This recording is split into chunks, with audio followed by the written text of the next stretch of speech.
masalah biaya bila keluar negeri. Ini sudah dijelaskan beberapa kali. Jadi segala kelebihan biaya yang telah dianggarkan oleh negara itu sepenuhnya ditanggung oleh pribadi Presiden Prabowo.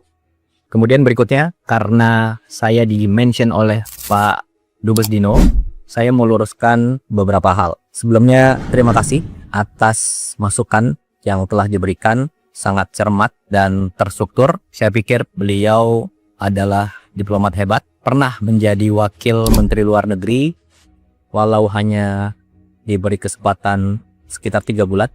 Jadi yang pertama, masalah biaya bila keluar negeri. Ini sudah dijelaskan beberapa kali.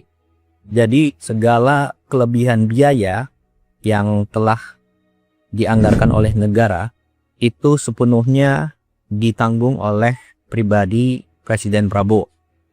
Kemudian yang kedua, jumlah rombongan. Ini sangat penting. Jumlah rombongan Presiden Prabowo itu sudah berkurang besar-besaran, lebih dari separuh dari periode sebelumnya.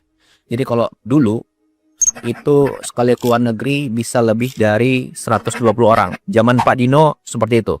Nah, zaman Presiden Prabowo jumlahnya antara 50 sampai 60 orang maksimal.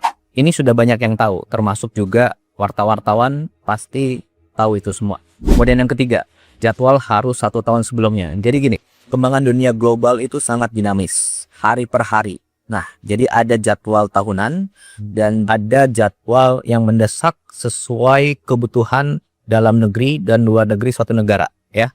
Kemudian yang keempat, masalah protokoler dan frekuensi keluar negeri dalam 1,5 tahun terakhir. Jadi Presiden Prabowo itu adalah krisis. Sebelumnya ada konflik di Ukraina, ada di Venezuela, kemudian sekarang ada di Iran dan Timur Tengah, itu terlibat Saudi, Qatar, Bahrain, UAE, dan lain sebagainya. Ya, besar kalau dibilang hanya gagah-gagahan, seremonial.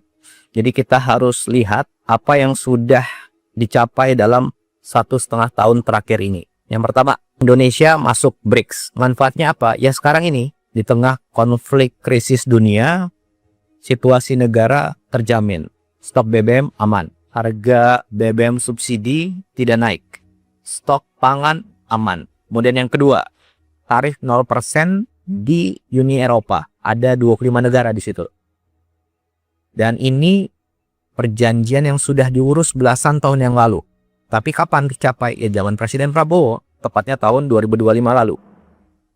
Kemudian yang ketiga, total investasi yang masuk dalam 1,5 tahun ini adalah sekitar 2.430 triliun. Itu data dari BKPM. Kemudian contoh konkret lagi nih. Bulan lalu Presiden Prabowo ke Jepang dan Korea, kembali langsung ada investasi sekitar 575 triliun. Kemudian yang keempat, sekarang kita punya alat pertahanan yang kuat sekarang, ya. Dan itu dari banyak sekali negara. Prancis, Amerika, Rusia, Cina, Inggris, Eropa, banyak negara. Kemudian yang kelima, program ibadah haji tahun 2025 lalu dan khususnya tahun ini itu lancar. Nyaris tidak ada kendala-kendala yang signifikan. Indonesia adalah negara satu-satunya yang punya perkampungan haji di Arab Saudi. Dan Saudi sendiri mengubah undang-undangnya agar suatu negara mempunyai lahan di situ untuk digunakan oleh jamaah haji. Kemudian yang keenam, Presiden Prabowo betul-betul berperan aktif di Palestina. Apa buktinya? 1, kita ada drop off logistik dari udara. Sudah beberapa kali. Tidak semua negara bisa. Kenapa? Itu harus ada diplomasi dengan negara-negara yang wilayah udaranya dilewati oleh pesawat. Kemudian yang kedua, kita kirim kapal rumah sakit ke Palestina. Kemudian yang ketiga, kita menyekolahkan anak-anak Palestina di universitas di Indonesia. Sekarang mungkin sudah sampai 100 orang yang sudah sekolah di sini. Dan lain sebagainya. Kemudian yang ketujuh, baru minggu lalu ada WNI yang diamankan pihak Israel di Laut Bebas. Dan lewat diplomasi dari Menteri Luar Negeri dan teman-teman Kemlu, selang beberapa hari kembalikan ke Indonesia.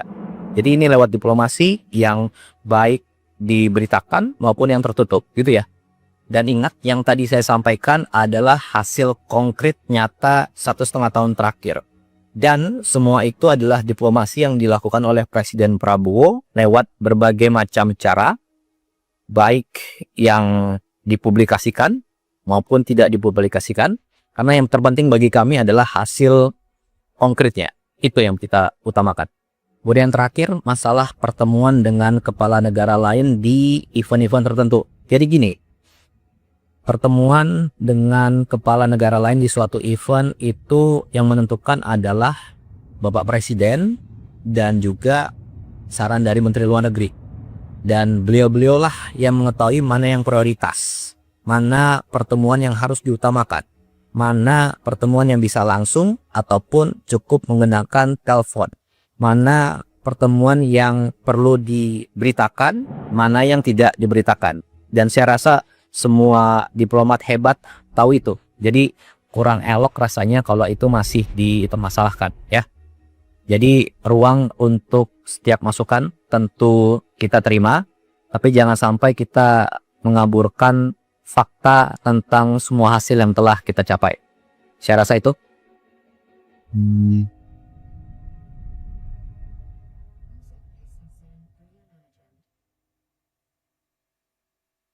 Jadi segala kelebihan biaya yang telah dianggarkan oleh negara itu sepenuhnya ditanggung oleh pribadi Presiden Prabowo. Kemudian berikutnya, karena saya di-mention oleh Pak Dubes Dino, saya mau luruskan beberapa hal. Sebelumnya terima kasih atas masukan yang telah diberikan, sangat cermat dan terstruktur. Saya pikir beliau adalah diplomat hebat, pernah menjadi wakil Menteri Luar Negeri, walau hanya diberi kesempatan sekitar 3 bulan. Jadi yang pertama, masalah biaya bila keluar negeri. Ini sudah dijelaskan beberapa kali. Jadi segala kelebihan biaya yang telah dianggarkan oleh negara itu sepenuhnya ditanggung oleh pribadi Presiden Prabowo. Kemudian yang kedua, jumlah rombongan. Ini sangat penting. Jumlah rombongan Presiden Prabowo itu sudah berkurang besar-besaran, lebih dari separuh dari periode sebelumnya. Jadi kalau dulu itu sekali keluar negeri bisa lebih dari 120 orang. Zaman Pak Dino seperti itu. Nah, zaman Presiden Prabowo jumlahnya antara 50 sampai 60 orang maksimal. Ini sudah banyak yang tahu, termasuk juga wartawan pasti tahu itu semua. Kemudian yang ketiga, jadwal harus 1 tahun sebelumnya. Jadi gini, kembangan dunia global itu sangat dinamis, hari per hari. Nah, jadi ada jadwal tahunan dan ada jadwal yang mendesak sesuai kebutuhan dalam negeri dan luar negeri suatu negara, ya. Kemudian yang keempat, masalah protokoler dan frekuensi keluar negeri dalam 1,5 tahun terakhir. Jadi Presiden Prabowo itu adalah presiden baru yang mulai menjabat saat dunia sedang krisis. Sebelumnya ada konflik di Ukraina, ada di Venezuela, kemudian sekarang ada di Iran dan Timur Tengah. Itu terlibat Saudi, Qatar, Bahrain, UAE dan lain sebagainya. Ya, besar kalau dibilang hanya gagah-gagahan seremonial. Jadi kita harus lihat apa yang sudah dicapai dalam 1,5 tahun terakhir ini. Yang pertama, Indonesia masuk BRICS. Manfaatnya apa? Ya sekarang ini di tengah konflik krisis dunia, situasi negara terjamin. Stok BBM aman. Harga BBM subsidi tidak naik. Stok pangan aman. Kemudian yang kedua, tarif 0% di Uni Eropa. Ada 25 negara di situ. Dan ini perjanjian yang sudah diurus belasan tahun yang lalu. Tapi kapan dicapai? Ya zaman Presiden Prabowo, tepatnya tahun 2025 lalu. Kemudian yang ketiga, total investasi yang masuk dalam 1,5 tahun ini adalah sekitar 2.430 triliun. Itu data dari BKPM. Kemudian contoh konkret lagi nih.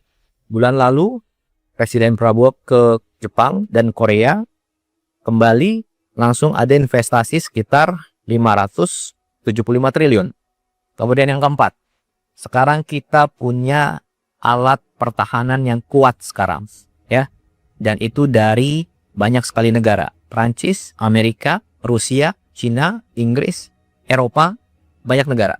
Kemudian yang kelima, program ibadah haji tahun 2025 lalu dan khususnya tahun ini itu lancar.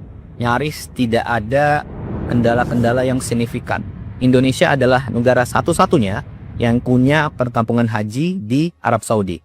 Dan Saudi sendiri mengubah undang-undangnya agar suatu negara mempunyai lahan di situ untuk digunakan oleh jamaah haji.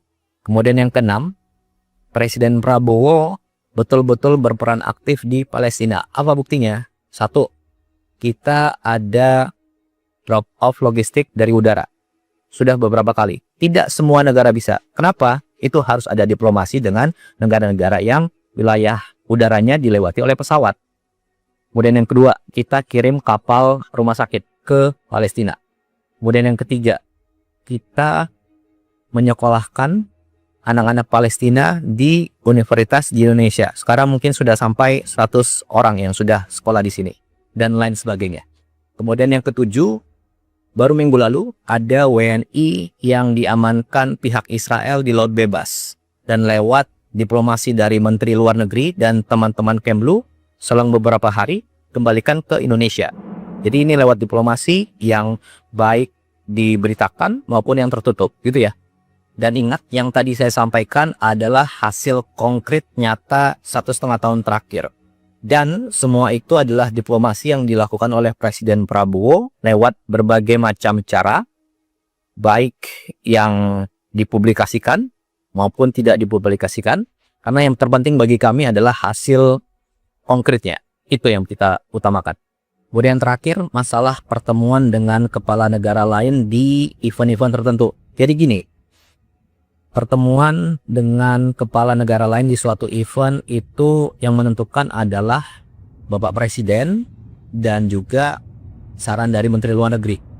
Dan beliau-beliaulah yang mengetahui mana yang prioritas, mana pertemuan yang harus diutamakan, mana pertemuan yang bisa langsung ataupun cukup menggunakan telepon, mana pertemuan yang perlu diberitakan, mana yang tidak diberitakan. Dan saya rasa semua diplomat hebat tahu itu. Jadi kurang elok rasanya kalau itu masih dipermasalahkan ya.